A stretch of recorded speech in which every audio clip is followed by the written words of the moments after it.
That's what I've been waiting for. That's what it's all about. Woo! Hey, how's it going, guys? Welcome back to my YouTube channel. My name is Georgiman, and I'm your friendly neighborhood anime and manga fan. I love all things anime and all things manga, and I'm here today to talk about Code Geass, Roze of the Recapture, Episode 9. So, what did I think about this week's episode? To be honest, I was slightly underwhelmed about this week's episode, but at the same time, I was very, very excited in this week's episode because, as you saw in the opening of this video, my boy, the GOAT, you know, the one and only Zero shows up. So, hey, that was something good. I have my critiques on this week's episode, and I will get to those critiques in a minute. But before I do, I just want to give you guys a quick reminder to make sure to subscribe to my YouTube channel so you guys can be up to date with all my Code Geass, as well as all my anime and manga content that I'll be providing in this channel. It really helps out a lot, and I would really, really appreciate it if you guys could subscribe to my YouTube channel. So if you guys could, please subscribe to my YouTube channel. Now, with all that out of the way, let's get into this week's episode.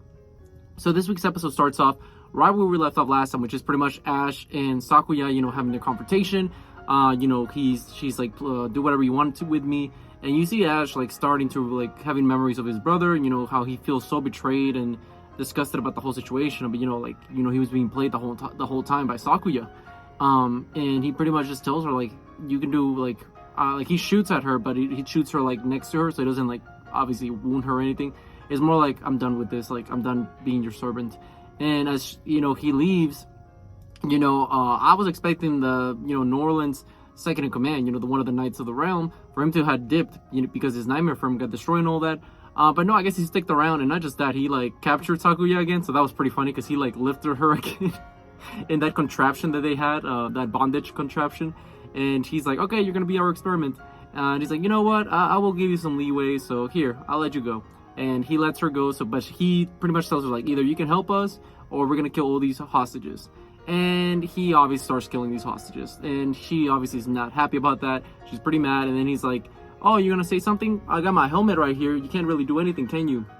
And it's, you know, the countermeasures for Geass.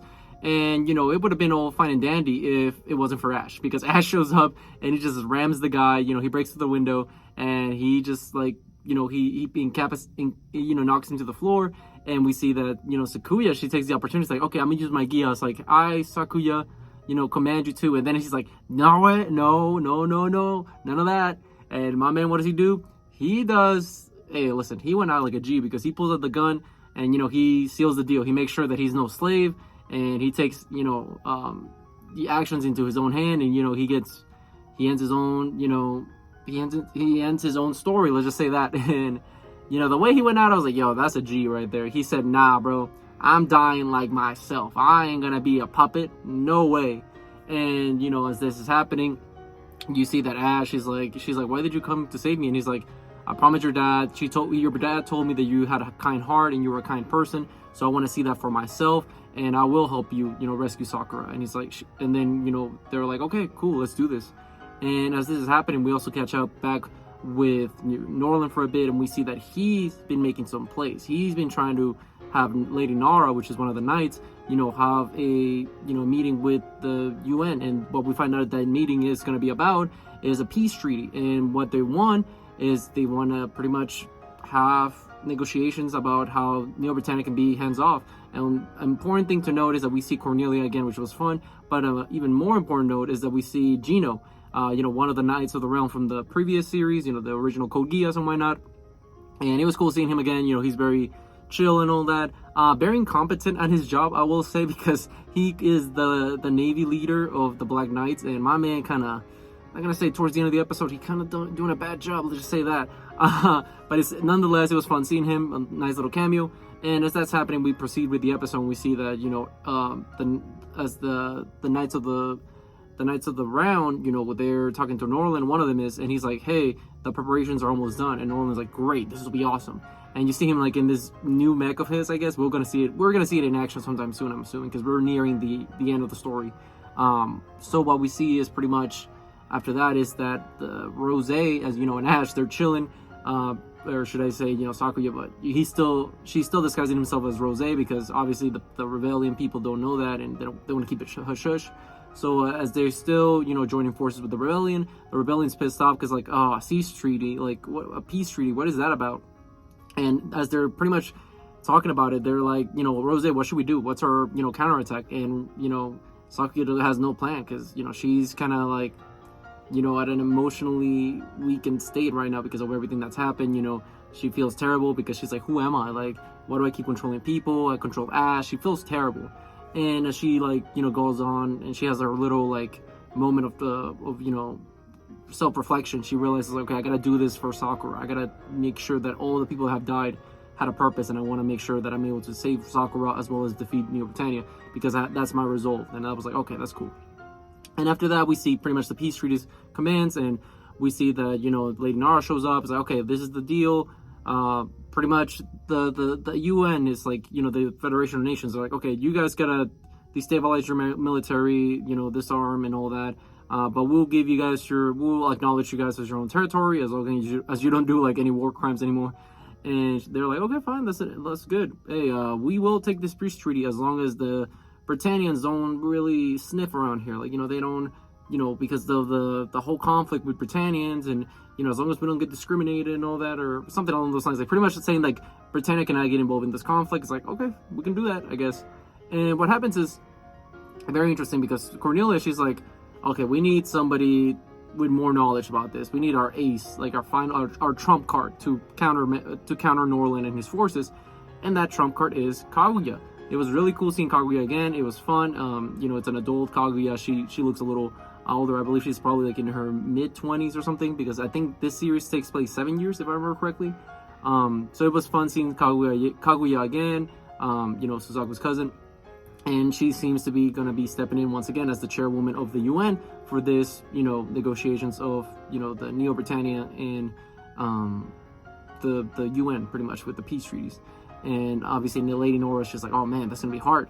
And while that's happening, we also cut back to a weird scene involving Sakura and Catherine. And listen, I know these animators are having too much fun with these two, because the things that they were doing with their assets, let's just say that, and zoom-ins on particular body features, I was like, okay, y'all know what you're doing. I'm not even gonna discuss it.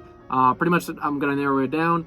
Sakura, you know, hits poor Catherine with the talk no jutsu, because she's like, oh, why are you being a bully? You should stop being a bully. You should not pick on the weak. You know, yada yada. And, you know, it was kind of like corny. I'm not gonna lie. I was like rolling my eyes. I was like, oh, here we go. And she kind of hits up Catherine with the talk no jutsu, and Catherine's like, oh man, I guess I am a terrible person. I was like, oh no talk no jutsus, please, I'm begging you, none of that. But yeah, that's sadly what it seems like. It seems like they're gonna build up Catherine to either, you know, join the rebellion towards the end, or probably just give up on her evil ways. Whatever the case, I was not a fan of that. But I was a fan of towards the end is that I guess an army just shows up out of nowhere in Gino's watch. By the way, you're the Navy guy. How are all these people, how all these like mechs, nightmare frames coming from the ocean, I guess? How's that happening? But we see that pretty much all these nightmare frames are like attacking different parts of the world, and they're like devouring people. Like they literally are like blenders. Like they go in and you get turned into like just blood. It's very gross, very grotesque.